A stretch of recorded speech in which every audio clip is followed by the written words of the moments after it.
जय शिवराम दोस्तों। ज्ञान की बात में आज हम चर्चा करेंगे ऊर्जा की।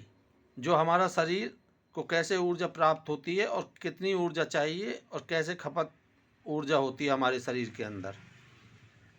तो प्रिय मित्रों, बात ऐसी है कि हमें हमारे शरीर को 2000 से 3000 कैलोरी ऊर्जा की ज़रूरत होती है।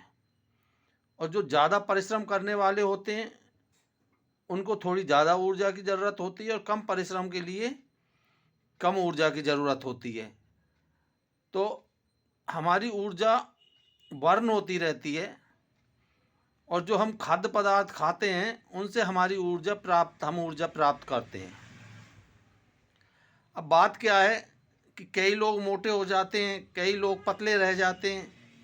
ये ऊर्जा का ही असंतुलन रूप है एक तरह का। जब आपको ज़रूरत तो है 15 कैलोरी ऊर्जा की, 2000 कैलोरी ऊर्जा की, तो आप 3000 कैलोरी ऊर्जा ले लेते हो। मान लो 2000 कैलोरी ऊर्जा आपके अंदर चली गई खाने के द्वारा, और 2000 कैलोरी ऊर्जा में से आपकी खर्च हुई मात्र कितनी, 1500 कैलोरी ऊर्जा। अब जो 500 कैलोरी ऊर्जा है वो एक्स्ट्रा हमारे शरीर में जमा होती जाती है।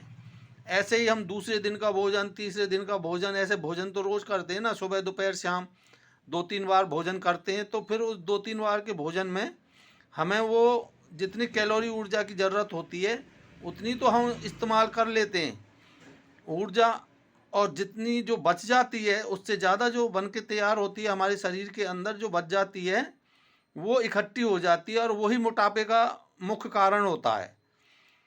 और वही अगर ऊर्जा की खपत ज़्यादा हो रही है और ऊर्जा आप कम ले रहे हो, डाइट कम ले रहे हो, तो शरीर पतला हो जाता है आपका।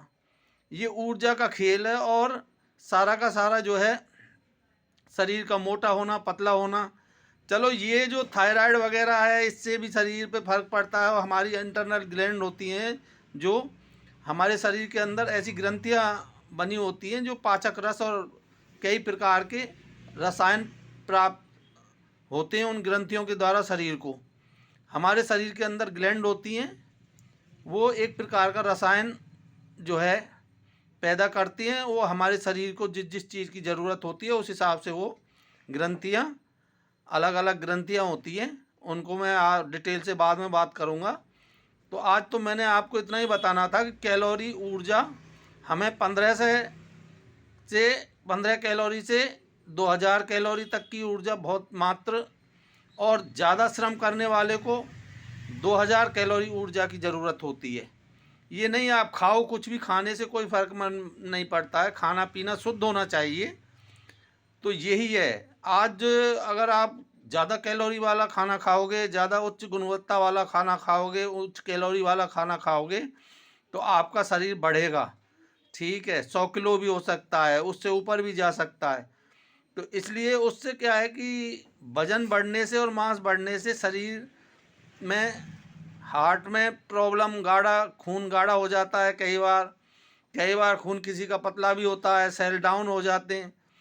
तो ये सारा चक्र हमारे शरीर के अंदर चलता रहता है और इन चक्रों को कंट्रोल हमारे शरीर की ग्रंथि करती है। ग्रंथियों में जो गड़बड़ी हो जाती है तो फिर हमारा शरीर असंतुलित हो जाता है। इसी प्रकार हमें शरीर का डिटॉक्सिफिकेशन कराना ज़रूरी होता है। ये बस वही है, यूँ समझ लो आप कि आपके शरीर में पॉइजन जमा हो गया तो फिर आपका शरीर रोगी हो जाता है। तो इस तरह अब आयुर्वेद में तो वात, पित्त और कफ के बारे में बताया गया है। प्राकृतिक चिकित्सा में अपशिष्ट पदार्थ बताते हैं उनको, और अंग्रेजी में वायरस, फंगस और बैक्टीरिया के द्वारा रोग उत्पन्न होना बताया गया है। आयुर्वेद में वात, पित्त, कफ, और प्राकृतिक चिकित्सा में अपशिष्ट पदार्थ बोलते हैं उनको। ऐसे ही अंग्रेजी में क्या बोलते हैं, वायरस, बैक्टीरिया और फंगस।